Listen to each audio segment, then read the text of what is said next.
ভোটের প্রস্তুতি কিন্তু ভোলায় প্রায় সম্পূর্ণ। আর কিছুক্ষণ পরে এখান থেকে যে সকল সরঞ্জাম রয়েছে তা কিন্তু পাঠানো শুরু হবে।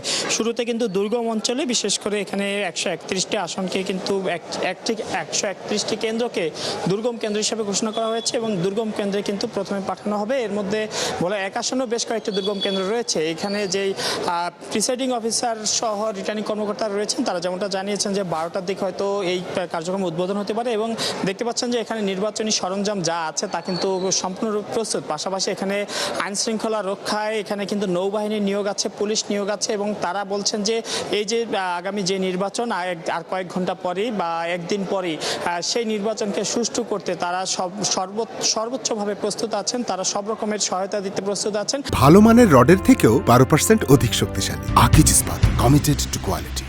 এবং আমি জানিয়ে রাখি যে ভোলা জেলায় যে 4টি আসন রয়েছে, 4টি আসনের নির্বাচনকে সুষ্ঠু করার জন্য প্রায় 1500-র মতো নৌবাহিনী কিন্তু নিয়োগ রয়েছেন এই এলাকায় এবং এর পাশাপাশি কিন্তু অন্যান্য বাহিনী রয়েছেন, পুলিশ এবং কোস্টগার্ড, বিজিবি তারাও কিন্তু রয়েছেন। বেশ কয়েক স্তর নিরাপত্তার মধ্য দিয়ে কিন্তু এবারে নির্বাচন হবে এবং এই ভোলার মানুষরাও কিন্তু এই নির্বাচনে ভোট দেওয়ার জন্য অধীর আগ্রহে অপেক্ষায় আছেন। তারা আমাদেরকে যেমনটা বলেছেন গতকাল যে তারা এই ভোলায় নানা রকম সমস্যা রয়েছে, নানা রকম সমস্যায় জর্জরিত একটি দ্বীপ জেলা ভোলা।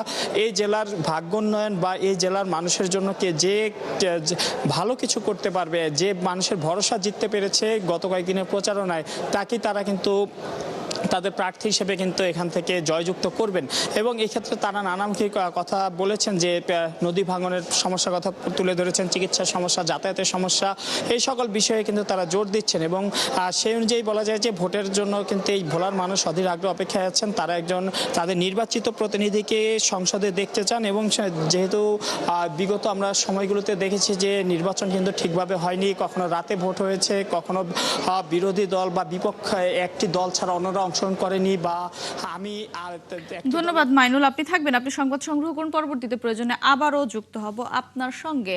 ভোলা থেকে যুক্ত হয়েছিলেন সহকর্মী মাইনুল মারুফ, জানাচ্ছিলেন সেখানকার সার্বিক পরিস্থিতি।